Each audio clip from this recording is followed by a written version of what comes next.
белгилей кетчү нерсе, биз тажик тарапка Достук айылындагы заставаны калтырып, Достук айылында жакшы заставабыз бар, аны калтырдык. Ордуна тажик тараптан 2 застава, башкача айтканда Кайрагаш жана Лаккон заставаларын алдык. Ошондой эле Лейлик районунун Сай участкасына жайгашкан тажик тараптын бетон иштеп чыгаруучу заводу да биз тарапта калды. Көрсөтчү ошо Сайды.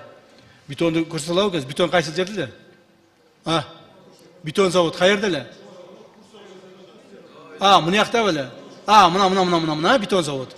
Мына бетон завод, мына. Мына бетон завод тажиктердики болчу. Ушул жерде тажиктер иштетчү, мунучу полностью. Ушуну дагы буну талашып тартышып отуруп, жер беребиз деп алдап салып отуруп жерде калдык кайрачы.